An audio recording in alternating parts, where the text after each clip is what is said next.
Okay, you guys, this is a problem I want you guys to try and do before I do it.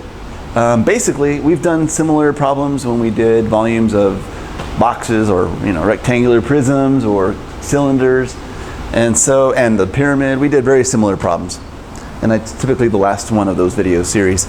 So anyway, of those each videos. Anyway, so so basically, what I'm saying, these two cones have the same volume. Now your task is to find the distance here. I'm not going to tell you what it's called. This distance of this tall cone that looks like a witch's hat, right? What's this distance called? Can you find it? That's your challenge. Okay. So like I said, these kinds of problems are common. They are typical. How do we start? What should we do first? So they say that the volumes of the two are equal, but the question is here on this second cone.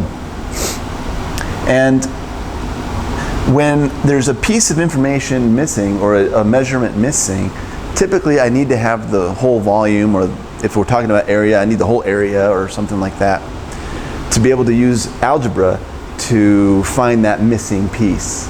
Okay, and of course there can only be one missing piece. But what I didn't say earlier is that what is this distance? This is diameter. Remember, from one side of the circle to the other, and we're talking about this circle on the bottom, that's diameter. But the formula, which I have kind of here out of the way, doesn't have diameter. It has radius, right? But that's okay, because we know that radius is half a diameter. If I can find radius, I can find diameter, and vice versa. If I can find diameter, I can find radius. So that's what we need. But to do any of that, I need to use algebra, and to use algebra, I need the volume of this cone. I'm missing information, so I can't find the volume of this one here. But this cone has enough information for me to find the volume. And because it says, but because it says volume is equal in these two cones, if I find the volume here, I'll have enough information to find that diameter.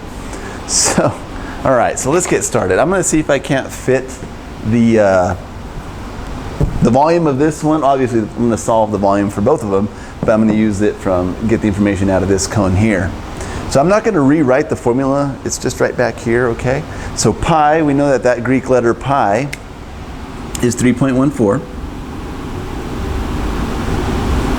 And yeah, I'm running a little bit small because it's kind of a small space here. 3.14 times radius. Well, what's my radius? Right? The formula is asking for radius squared. I should give myself a little bit more room. Times height divided by 3. Right? And I'm just going to plug in that information into those parentheses. So what is my radius of this, I'm just going to call it a cylinder, of this cone? The radius is, we're talking about the circle, we're talking about the bottom circle here. And again, they didn't give us radius, they gave us diameter. One side of the circle across all the way to the other, passing through the center, or basically from one side to the other of the circle. That's diameter. But we know that diameter is 2 times radius, or we could say radius is half of the diameter. So instead of, it's basically this distance, right?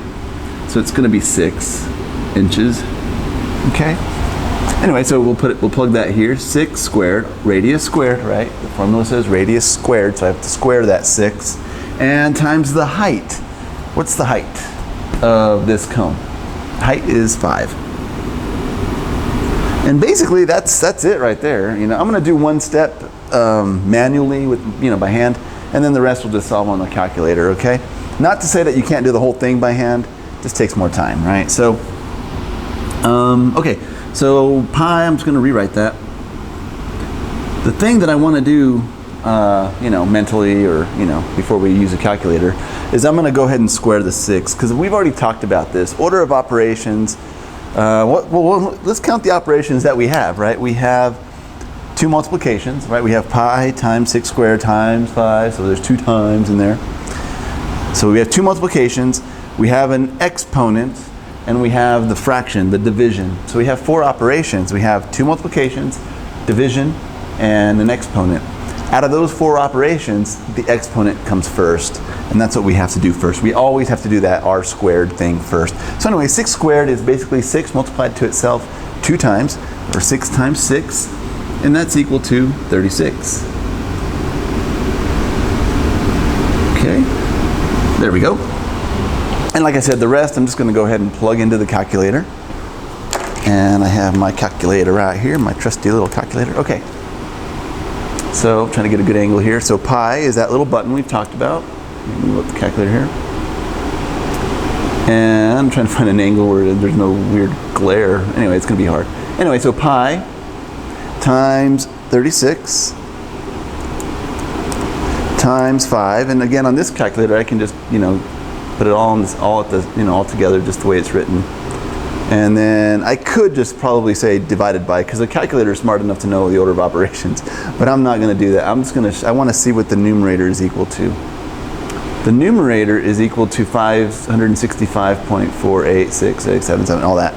And I'm going to go ahead and leave that whole decimal and just hit the button divided by, because that basically this number is the numerator. Okay, all of this multiplied is right here. So now we're going to do the fraction divided by 3. So I just hit divided by, and I've talked about it before. This means that ANS is the previous answer, so it's that big decimal right there, divided by 3, and I get 188.49. You guys see that? 188.49, and the decimal goes on, but I'm just going to use up to 49. Okay, so let's just go ahead and use 188.49. Okay, and this is all equal to 188.49 inches, right? We're talking about inches cubed. Can we see that in the screen? Yes, yay, it worked. Okay, and that was the volume. Okay, that's the volume of both cones. Now I need this volume so I can work on that one over here. Let's go ahead and set that one up over here. I'll use a different color. Again, I'm not going to rewrite the formula. I'm just going to start with pi as the number 3.14. So let's see here. I can probably start right here. You don't need to see me. 3.14 times radius squared. Now, okay, in this cone, I don't have radius. Okay, so that's the thing that we're solving for. And so it's just gonna leave it as r squared. Okay, let me make it bugs me when one parenthesis is bigger than the other, I like symmetry. Okay, and do we have the height of that tall cylinder? Yeah, we do. It's 20, right? So 20 divided by 3 is equal to, what did we say? We figured that out. It's going to be equal to 188.49. Okay, I'm not going to use unit cubes or units cubed because I'm working it as an equation, right? All right, so this is the equation, and now you can see why we needed the answer, the volume, because I can't solve anything on this cone if I'm missing two things. Right? Algebra doesn't work like that. Algebra really wants you to only have one thing missing, one variable in this case, one letter. Usually we represent with a letter. I could have represented this with a v, right? So pi times r squared, which we don't know, times 20 divided by 3 is equal to volume, is equal to v. But again, like I said, I can't have a v missing and the r missing. I can only have one for algebra to work. And this is why we had to solve the volume for this one, so we can get that volume here, so that we can complete our equation. And this is perfect. We only have one letter missing, one thing missing. Perfect, we can solve for that, okay? All right, so what's the first step? Well, I'm gonna simplify this left side of the equal sign. And on this side of the equal sign, I can simplify the numerator a little bit. I can multiply pi times 20. Remember that all of these three terms are multiplied. So it doesn't, and in multiplication, it doesn't matter which one you multiply first. It doesn't matter in which order. And as a result, I can multiply pi times 20, and let's see what that gives us. I'll just type it in first, pi times 20. Okay. Let me back it up a little bit. Pi times 20 is equal to 62.83. Okay. And that's what we'll use, I'm pretty sure. Yeah, 62.83 is good enough. accurate enough for our purposes. What was it again? I say it 2 times and I can't remember it. 62.83 r squared times r squared, and I don't need parentheses. You can if you want, but you really don't need them. We know that they're 2 distinct terms. 62.83 is different from, whoa, I just noticed there's a wasp in here. I hate wasps. Anyway, if I get stung, it's the wasp's fault. All right, so I don't need, there's no confusion that they're distinct terms. 62.83 and r squared are different, so we don't need parentheses.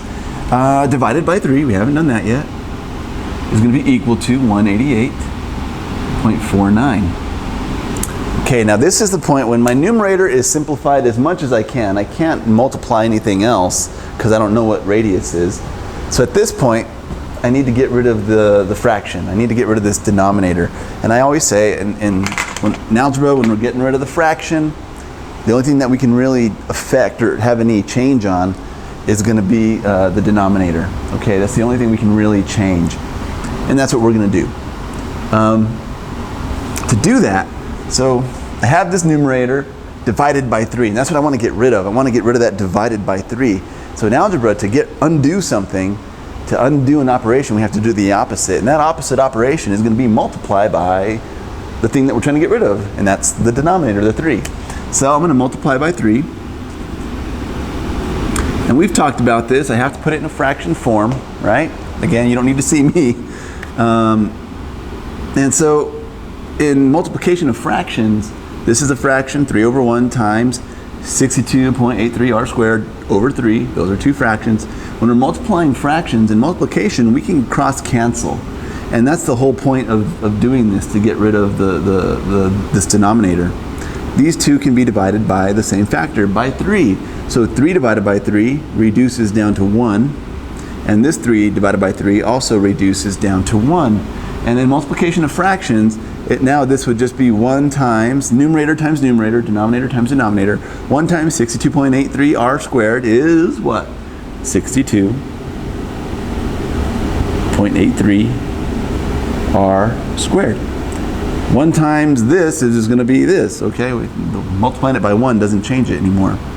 And I've done this before, and I'll do it again. So in the denominator, so it's denominator times denominator, and that's going to be equal to 1. 1 times 1 is 1. But any number divided by 1, 62 blah blah, divided by 1 is 62 point blah blah. Okay? Anything divided by 1 is that anything, is that number. So that's how we get rid of the fraction here, okay? Now, but remember, what you do to one side of the equal sign, you have to do the same to the other side. On this side, I multiplied times 3, and that's what I'm going to do over here with the 188.49. I got to multiply it by 3, and I'm just going to use a calculator. Okay, I'm going to put the equal sign there. All right, now, bear with me here. So 62, no, sorry, I always do this. I'm multiplying this side by 3. 188.49 times 3, okay, let me see if you guys can get that, times 3, right, is equal to 565.47, okay, 565.47. All right, we're almost there. We're getting there, okay, there's just a couple steps more, okay, couple steps. Now, r squared, well, r is almost alone. R squared is almost alone. Now, to get rid of, I want it alone, right? I'm trying to whittle this thing down so that r is alone on one side of the equal sign. So I have this number, 62.83, multiplied to r squared. To undo that multiplication and get rid of the 62 and pass it over to the other side of the equal sign, remember they're multiplied, so to undo that, I divide. Opposite operation, right? Opposite of multiplication, yes, multiplication is division. So whatever number divided by itself is 1. It cancels out. 1 times r squared is r squared. I've said that many times. Okay? And what you do to one side, we divided this side by 62.83. That's what I got to do over here, divide by 62.83. Okay. So 565.47, okay, divided by, did I hit divided by? Yes, okay. I hit divided by 62.83. All right, what do we get? Okay, and hit enter. Holy crap, I got exactly 9. Check that out, that's awesome. I got exactly 9. I'm sorry, I just expected there to be like a decimal. That's a cool, that's pretty nice. I like the way that looks. Okay, so I got 9. All right, cool. And then we just got to do the square root. Okay, the square root of both sides. So this says r times r is equal to 9. What number multiplied to itself is equal to 9, right? But we're just going to show the process of how to do it algebraically. We have to take the square root to undo a number squared. We do what we do to one side, we do to the other side. So like I've said before, these two, the square just and the radicand, this little house, they basically cancel out. They cancel each other out because they're opposites. The way something multiplied cancels out when you divide, you do the opposite operation, they cancel out. So that basically leaves us with the radius, radius equal to, and this is saying the same thing. Square root of 9 is which number multiplied to itself 2 times, because it's a square root, and the square means the little 2, right? Equals 9, and that answer is actually 3. And I'll just do it because I always try to do it to show you guys. I can't figure out where the light is. Okay, so again, to get the square root of something, it's on this calculator, it's this little x squared button. But I don't want x squared. Actually, I'm going to hit that button, but I'm trying to get that little function that's in green above it. Okay, the square root. To do that, I got to hit the second function, which is the green function. So I'm going to get all, now the calculator is going to respond to all those green signs. But I want to get that little square root button, so I'll hit that. It opens up a, let me see the light. It opens up a little radicand. I'm trying to get the light, sorry guys. Opens up a little radicand there. And opens up a parentheses. So I'm just going to put 9 in there. Now I can close the parentheses, you don't need to, but I will this time. What the heck, let's go ahead and close the parentheses. And it's equal to 3, okay? So yeah, we're almost done. The radius of this cone is 3. The radius, and remember the radius is the distance from the center to an outside edge, and that's going to be equal to 3 inches. Right? So what would the diameter be? The diameter is double the radius. So it's really not the hardest thing to do once you have the radius. You can find what the diameter is right away. Okay, so that's, again, this is a lot harder to explain and show every little step like I try to do for you guys. I think it's a lot easier when you understand the problem. You can just start plugging away and getting down to the numbers. I will say that, look how much space it took. Organization is important. I can't emphasize that enough. Organizing things, even if you have maybe different colored pens or pencils or something, sometimes that might help. But anyway, so I can't cover every single problem that exists on cones, but my idea here is to give you guys enough tools and enough examples that you guys can hopefully approach these kinds of problems with a little bit more confidence.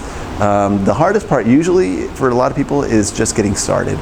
Okay, remember your algebra foo needs to be strong. Okay, you got to be good with your algebra, and yeah, try to always see where to start. That's usually the thing that most people have to work on. If I tell them do this, they usually can solve it. It's that telling that prompt. They got to prompt yourself to get started. So anyway, I'm done. Good luck. Keep practicing. Thanks for watching.